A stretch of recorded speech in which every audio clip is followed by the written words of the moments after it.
సిద్దిపేట జిల్లా దుబ్బాక మున్సిపాలిటీ 7వ వార్డులో బీఆర్ఎస్ బలపరిచిన అభ్యర్థి గోవింద్ గారి శోభారాణి విష్ణువర్ధన్ రెడ్డి ఇంటింటి ప్రచారం నిర్వహించారు.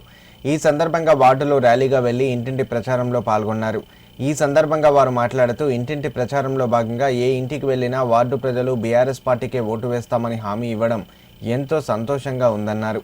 గత 2 సంవత్సరాల కాంగ్రెస్ ప్రభుత్వ పాలనలో మున్సిపాలిటీకి గానీ వార్డులకు గానీ రూపాయి నిధులు కూడా రాలేదని విమర్శించారు. ఈ ఎన్నికల్లో తమకు సీరియల్ నెంబర్ 1 కారు గుర్తు కేటాయించబడిందని, వార్డు ప్రజలు కారు గుర్తుకు ఓటు వేసి భారీ మెజారిటీతో గెలిపించాలని కోరారు. బీజేపీ, కాంగ్రెస్ పార్టీలతో మున్సిపాలిటీల్లో కానీ వార్డుల్లో కానీ ఎలాంటి అభివృద్ధి జరగలేదని తెలిపారు.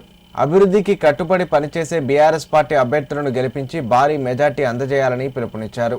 ఈ కార్యక్రమంలో బీఆర్ఎస్ నాయకులు కిష్టారెడ్డి, బాలకృష్ణతో పాటు వార్డు ప్రజలు, పార్టీ నాయకులు, మహిళలు పెద్ద సంఖ్యలో పాల్గొన్నారు.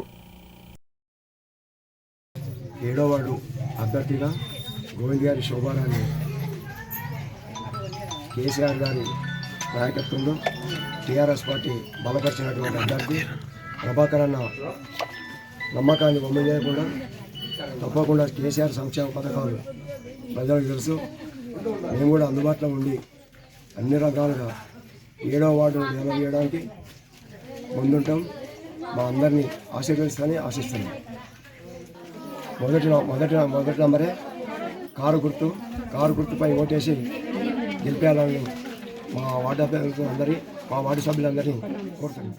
దుబ్బాక మున్సిపాలిటీ ఎన్నికలు జరగబోతుండగా కేసీఆర్ గారి నాయకత్వంలో ధర్మాజిపేటలో 7, 8, 9 3 వార్డులలో కేసీఆర్ నాయకత్వంలో, ప్రభాకర్ అన్న నాయకత్వంలో, హరిశన్న గారి నాయకత్వంలో కారు గుర్తు గెలవబోతుంది భారీ మెజార్టీతో. మరి ఇందుకు ఈ మన పథకాలే ఆదర్శం. కేసీఆర్ గారి నాయకత్వంలో ఎన్నో పథకాలు చేసిండ్రు.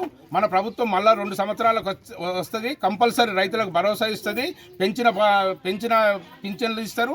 అన్ని ఏ పథకాలు అయితే కేసీఆర్ గారు అభివృద్ధి పథంలో మనకు అందజేసిండో ఇప్పుడు కాంగ్రెస్ ప్రభుత్వంలో అసలు ఈ 2 సంవత్సరాల నుంచి ఏ వ్యక్తికి రాలేదు. మరి రైతులందరూ కోపంతో ఉన్నారు. తాగునీరు, పింఛన్లు, రైతు భరోసా, కళ్యాణ లక్ష్మి, అన్ని ప్రభుత్వం కేసీఆర్ గారు ఇంటింటికి తలుపు తట్టి ఇవన్నీ పథకాలు అందజేసినారు. ఇప్పుడు ఈ 2 సంవత్సరాలు అంతా శూన్యమైంది. రైతులందరూ కోపంతో ఉన్నారు. ఈ మున్సిపాలిటీలో భారీ మెజార్టీతో ఈ కారు గుర్తును గెలిపించి 3 వార్డులను మేము మున్సిపాలిటీ దుబ్బాక అప్పచెప్తాం. మేము అభివృద్ధి పథంలో ధర్మాయిపేటను మేము చూసుకుంటాం.